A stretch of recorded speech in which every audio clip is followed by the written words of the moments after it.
អ្នកមិនដឹងទេថាសិស្សក្រីក្របែបនេះគ្រាន់តែលេងក៏អាចតាក់បានហើយគេភ្នាល់ដាក់ម៉ាក់របស់គេយកផ្ទះស៊ីហើយយួនមួយជាការភ្នាល់ហើយទៅរកគំរូស្រីម្នាក់ដែលគេមើលថាអាចជោគជ័យ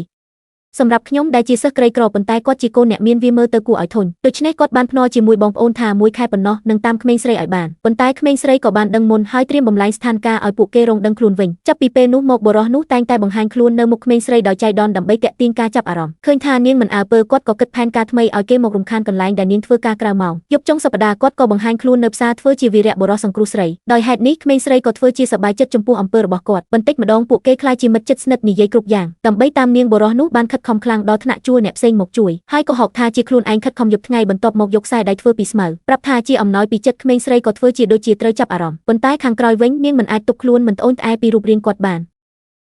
ហើយបុរសវ័យក្មេងដែលមានអាកប្បកិរិយាខ្លាំងក្លានោះក៏ចាប់អារម្មណ៍អញ្ចឹងកុំបន្ទោសខ្ញុំដែលត្រូវថែបងប្អូនខ្ញុំពេលឃើញឱកាសមកដល់បុរសនោះកាន់ផ្កានៅមុខបងប្អូនដើម្បីសារភាពស្នេហាគាត់ងាកមកញឹមយ៉ាងមោទនភាពប្រាប់ថាភ្នាល់ចិត្តឈ្នះហើយមិនគិតថាក្មេងស្រីនឹងបដិសេធភ្លាមធ្វើឲ្យគ្រប់គ្នាស្ទើរតែភ្ញាក់ផ្អើលនាងនិយាយថាមិនអាចទទួលយកគាត់បានព្រោះធ្វើឲ្យបងប្អូនគាត់បែកគ្នានាងថាបងប្អូននាងបានប្រាប់ការពិតហើយនិយាយអំពីគាត់មុខនាងបុរសនោះភ្លាមងាកមកសួរពួកគេប៉ុន្តែគ្រប់គ្នាបដិសេធម្នាក់និយាយថាខ្លួនមិនដែលប្រាប់នាងអ្វីទាំងអស់ក្មេងស្រីញឹមយ៉ាងមោទនភាពគិតថាមិត្តភាពពួកគេមិនខ្លាំងដូចគិតឃើញគ្មានអ្នកទទួលសារភាពនាងក៏បន្ថែមពាក្យឲ្យស្ថានភាពកាន់តែអាក្រក់ធ្វើជាមិនដឹងអ្វីបុរសនោះសួរថាតើនរណាជាអ្នកនិយាយនាងដឹងច្បាស់ថាមានច្រើនអ្នកពាក់ព័ន្ធហើយបង្ហាញថាពួកគេទាំងពីរមានចំណែកនាងធ្វើជាសប្បុរសប្រាប់ឲ្យគាត់គិតពីមិត្តភាពកុំបំផ្លាញទំនាក់ទំនងមិនគួរតែបែកគ្នាព្រោះតែស្ត្រីម្នាក់បុរសនោះខឹងខ្លាំងទាមទារឲ្យពួកគេបញ្យល់ឲ្យច្បាស់ឃើញពួកគេត្រូវលេងសើចដល់ថ្នាក់នេះនាងញឹមក្នុងចិត្តហើយនិយាយថាពួកខ្ញុំជាអ្នកប្រាប់ថ្ងៃមួយបុរសម្នាក់មករកនាងឲ្យទៅបញ្យល់ជាមួយបងប្អូនហើយយកទូរស័ព្ទបង្ហាញនិយាយថាបើនាងបញ្យល់ឲ្យគាត់យកលុយក្នុងទូរស័ព្ទចង់ប៉ុន្មានក៏បានក្មេងស្រីមិនព្រមបុរសនោះក៏ចាប់ផ្ដើមគំរាមកំហែងនិយាយថាម្ចាស់ហាងជាមិត្តគេគ្រាន់តែមាត់មួយអាចបណ្ដេញនាងបានឃើញគាត់សាហាវបែបនេះនាងធ្វើជាតូចចិត្តនិយាយថាឲ្យបាន 4000 ក៏គ្រប់គ្រាន់បុរសសួរថាហេតុអ្វីមិនយកច្រើនគាត់មិនតូចចិត្តទេនាងចាប់ផ្ដើមយំនិយាយថាចង់យកលុយទៅទិញសម្លៀកបំពាក់នាងចង់យកប្រាក់ធ្វើការក្រៅម៉ោងទៅសងវិញនាងនិយាយទៅយំទៅរៀបរាប់ពីអតីតកាលដ៏លំបាកក្រោយការសម្ដែងនេះបុរសនោះចាប់ផ្ដើមស្ដាយក្រោយមិនបង្ខំនាងទៀតយក 4000 ឲ្យនាងហើយនាងទៅផឹកតែកាហ្វេយ៉ាងស្ងប់ស្ងាត់មិនយូរប៉ុន្មានបុរសម្នាក់ទៀតក៏មករកនាង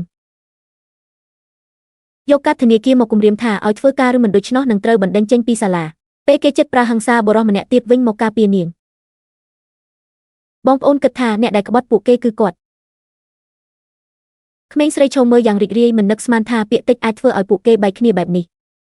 នាងធ្វើជាមនុស្សល្អនិយាយថាមិនពាក់ព័ន្ធនឹងបុរសនោះទេបុរសនោះភ្ញាក់ផ្អើលមិនគិតថានាងនៅជួយគាត់ទៀតបងប្អូនទាំងពីរខឹងនាំគ្នាចេញទៅបុរសនោះមានអារម្មណ៍ខុសទៅចិត្តនាងសួរថាអាកាសធាតុត្រជាក់ហេតុអ្វីស្លៀកតិចបែបនេះនាងប្រាប់ថាគ្មានសម្លៀកបំពាក់បន្ថែមឲ្យដែលបោកគក់មិនទាន់ស្ងួតដឹងថានាងលំបាកគាត់ក៏ទិញសម្លៀកបំពាក់ជាច្រើនឲ្យនាងទៀតនាងធ្វើជាអស់កម្លាំងនិយាយថាមិនធ្លាប់នឿយហត់បែបនេះនាងដៃឲ្យគាត់ចាប់នេះជាលើកដំបូងដែលគាត់ប៉ះដៃនាងហើយចាប់ផ្ដើមមានអារម្មណ៍បន្ទាប់មកនាងក៏ដកដៃវិញដើម្បីបំបត្តិភាពអៀននាងឲ្យគាត់ជូនទៅសាលាមិនគិតថាទៅដល់សាលាវិញមានអ្នកមករំខានទៀតនាងប្រើរបៀបចាស់និយាយថាអាយុ3ឆ្នាំម្ដាយស្លាប់ខ្លាយជាក្មេងកំព្រាឃើញនាងយំបុរសនោះស្ពឹកក្នុងចិត្តថានឹងការពារនាងតែប៉ុន្មានពាក្យនាងបានបោកពួកគេទាំងអស់ថ្ងៃបន្ទាប់បុរសនោះមកក្រោមអគារស្នាក់នៅនាំឲ្យដែលទិញមកឲ្យហើយសុំទោសចំពោះពាក្យដែលនិយាយមុននិយាយថាមិនមានបំណងអាក្រក់ឬមើលងាយនាងធ្វើជាឈឺមុខស្រពោនគាត់ក៏មកសួរភ្លាម